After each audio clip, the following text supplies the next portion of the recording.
जय हिंद दोस्तों। डिस्क्लेमर पढ़ लीजिएगा, मैं सेबी पंजीकृत सलाहकार नहीं हूं दोस्तों। बात करेंगे सुदीप फार्मा के आईपीओ के बारे में। आईपीओ तो देखिए बहुत सारे आते हैं। इस चैनल पे मैं केवल बोनस स्पीड का ही लगभग वीडियो बनाता हूं, डिविडेंड का। लेकिन अब से आईपीओ को भी कवर करूंगा और करता भी हूं कभी कभी, ठीक है ना। लेकिन अब से कंटिन्यू करूंगा। आप लोग चैनल को थोड़ा ज़्यादा सब्सक्राइब करिए, ठीक है ना। देखिए, अब बोनस का सीजन चला जा चुका है, रिजल्ट का सीजन गया तो बोनस और स्पीड का भी सीजन लगभग लगभग खत्म हो गया है। तो अब आईपीओ का भी रिव्यू इस पे मैं दूंगा। और इस पे हम लोग देखेंगे कि क्या सब्सक्रिप्शन पहले आ रहे हैं, अलॉटमेंट अलॉटमेंट सारा कुछ हम लोग यहाँ पे देखेंगे। सबसे पहले तो सुदीप फार्मा का आईपीओ अगर जिसका देखेंगे, साइज देख लेते हैं क्या है, कब से खुल रहा है। तो देखिए यहाँ पे इसका आईपीओ जो है 21 नवंबर 2025 कल से ओपन हो रहा है और 25 नवंबर 2025 तक खुला रहेगा। अलॉटमेंट इसका 26 नवंबर को हो जाएगा। रिफंड 27 नवंबर को हो जाएगा। डीमेट में आपके अलॉटमेंट जो है 27 नवंबर को हो जाएगा। और लिस्टिंग 28 नवंबर तक इसकी हो जाएगी, ऐसी संभावना है। ठीक ठाक इसका साइज है। अगर अपर बैंड देखेंगे तो 593 रुपये पर इक्विटी शेयर के हिसाब से कंपनी इशू प्राइस अपना तय की है। लोअर बैंड से उतना कुछ खास मतलब होता नहीं है, ठीक है ना। 25 शेयर का इसका लोट है। टोटल अगर देखेंगे यहाँ पे हम लोग तो ऑफर फॉर सेल भी हैं कुछ, और कुछ जो है फ्रेश इशू भी है। लगभग 1.5 करोड़ इक्विटी शेयर जो है मतलब टोटल इशू करेगी कंपनी। 900 करोड़ रुपए के आसपास कह लीजिए यहाँ पे कंपनी यहाँ पे मतलब इशू ओपन फ्रेश इशू जो है ऑफर फॉर सेल से मतलब करेगी मेरे हिसाब से, ठीक है ना। सॉरी, टोटल इशू साइज देखेंगे हम लोग यहाँ पे तो 900 करोड़ के आसपास का है। फ्रेश इशू इसमें 95 करोड़ का केवल है, ठीक है ना। और 800 करोड़ का इसमें ऑफर फॉर सेल है, जो कि यहाँ पे आप लोग देख सकते हो, ठीक है ना। तो दोनों चीज़ें, हालांकि फ्रेश इशू थोड़ा सा ही है, 95 करोड़ का ही, यही कंपनी के सीधा सीधा बैलेंस शीट पे जाएगा। बाकी ये 800 करोड़ जो है वो लोगों के जो जेब में जाएगा, जो पहले से इनके इन्वेस्टर हैं, ठीक है ना, वो लोग अपना लेके चले जाएंगे, ठीक है ना। तो इसको देख लीजिएगा, टोटल इक्विटी शेयर कितने हैं यहाँ पे, ये सब डाटा दिया गया है। अब बात करेंगे तो वही सेम जो रेशियो रहता है वही वाला है कैटेगरी वाइज। 50% क्यूआईबी के लिए है, रिटेल कैटेगरी के लिए 35% है और एचएनआई कैटेगरी के लिए 15% रिजर्व है। एक लोट अगर आपको अप्लाई करना है तो 25 शेयर। 13 लोट जो मैक्सिमम रिटेल कैटेगरी में अप्लाई करेंगे आप लोग तो लगभग आ जाएगा वही 325 इक्विटी शेयर। एचएनआई कैटेगरी में लोअर अगर करेंगे, एक लोट कह लीजिए एचएनआई कैटेगरी में 14 लोट, 350 इक्विटी शेयर और मैक्सिमम वहीं 1675 शेयर के लिए करेंगे। और वहीं कह लीजिए कि उससे भी ऊपर अगर जाएंगे आप लोग क्यूआईबी कैटेगरी में तो लगभग 1700 करोड़, 1700 इक्विटी शेयर अप्लाई करेंगे, ठीक है ना। अब इस तरीके से देखिए वैल्यूएशन की बात करेंगे। यहाँ पे चलिए एक और ऑप्शन दिख गया हम लोगों को, यहाँ पे प्रमोटर की होल्डिंग पहले अभी इनके पास प्रमोटर जो भी हैं उनके पास लगभग कह लीजिए 89.37% के आसपास होल्डिंग है, मतलब कह लीजिए लगभग 90% के आसपास। ये जो इशू आएगा इसके बाद प्रमोटर के पास 76% स्टेक बचेगा, जो कि स्टैंडर्ड भी है, सेबी का रूल भी है कि 75% रहना चाहिए। तो इस तरीके से यहाँ पे आ जाएगा, ठीक है ना।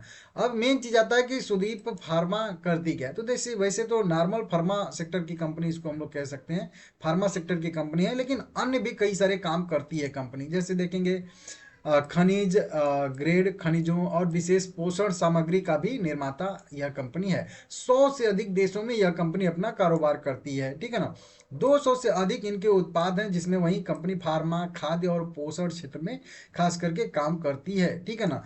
50,000 मीट्रिक टन की इसकी जो है क्षमता है। 6 विनिर्माण सुविधाएं इसकी है, प्लांट कह लीजिए है, जो कैल्शियम, लोहा, मैग्नीशियम, जस्ता, पोटेशियम, इस तरीके से कई सारे खनिजों का जो है यहाँ पे उत्पादन कर करती है कंपनी, ठीक है ना। कई सारी इसके प्रयोगशालाएं हैं, ठीक है ना, इस तरीके से यहाँ पे है।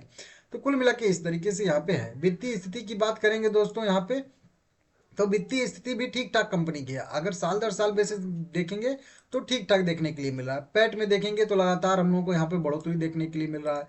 एबिटा में भी देखेंगे हम लोग यहाँ पे तो लगातार बढ़ोतरी देखने के लिए मिल रहा है हम लोगों को। वहीं पे नेटवर्थ की बात करेंगे, नेटवर्थ में भी बढ़ोतरी आ रही है, एसेट में भी बढ़ोतरी आ रही है, टोटल इनकम में भी लगातार बढ़ोतरी आ रही है। इस तरीके से बोरोइंग मतलब कर्जा थोड़ा सा बढ़ता हुआ नजर आ रहा है, मतलब मार्च 2025 में, और अभी जून में भी लगभग उतना ही यहाँ पे बढ़ा हुआ है।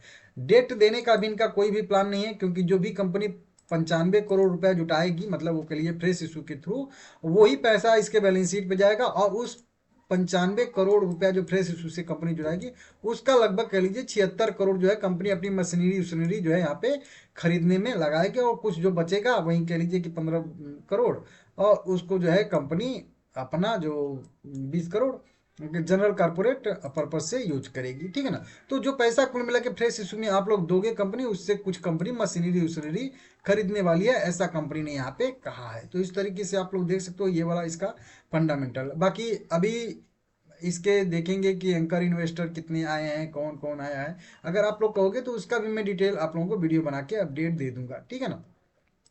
देखिए कुल मिला के एक नज़र में देखने में कई सारे देशों में भी इसकी उपस्थिति है, 100 देशों में तो इसका प्रोडक्ट जाता है, लेकिन कई सारे देशों में इसके ऑफिस भी है, यहाँ पे इस तरीके से कई जगह जगह पे है, जो आप लोग देख सकते हो। यहाँ पे कहाँ कहाँ पे है आप लोग देख सकते हो, नीदरलैंड में है, गुजरात में इसका जो है मैन्युफैक्चरिंग यूनिट है, वहीं पे मैन्युफैक्चर बड़ोदरा में वहीं गुजरात में है, ठीक है ना, मुंबई में, महाराष्ट्र में भी है, इस यूएसए में है, ठीक है ना, आयरलैंड में है, इसके ऑफिस कह लीजिए एक तरीके से, ठीक है ना, प्रेजेंट है।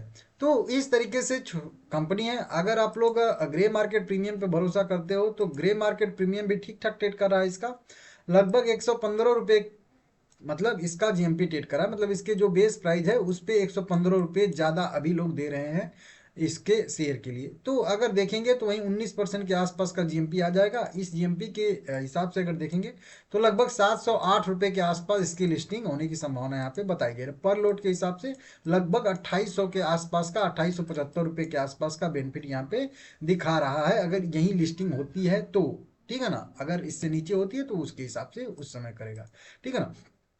अभी देखेंगे तो 22% के आसपास इसका जीएमपी गया था, 130 तक भी, लेकिन अब आज थोड़ी सी जो है इसके जीएमपी में गिरावट देखने के लिए हम लोगों को यहाँ पे मिल रही है। तो इसको आप लोग देख लीजिएगा। बाकी अन्य कोई और अपडेट रहेगा तो मैं आप लोगों को अपडेट देता रहूंगा, अलॉटमेंट वाला सब कुछ, ठीक है ना। वीडियो पसंद आया है तो लाइक करिएगा। अब अप्लाई करना है कि नहीं करना है, तो देखिए फार्मा की भी कई सारी कंपनियां हैं, एफएमसीजी की भी कई सारी कंपनियां हैं, तो कई सारे इसके ऑप्शन हैं। वैल्यूएशन की बात करेंगे तो वैल्यूएशन 48 का पी ये डिमांड कर रहे हैं, जबकि इनके पीएल ग्रुप की अगर कंपनियां हम देखेंगे यहाँ पे जो दिख रही हैं वो कम ही पी पे ट्रेड कर रही हैं, तो थोड़ा सा वैल्यूएशन के हिसाब से ज़्यादा है, पी के हिसाब से, प्राइस टू अर्निंग रेशियो के हिसाब से।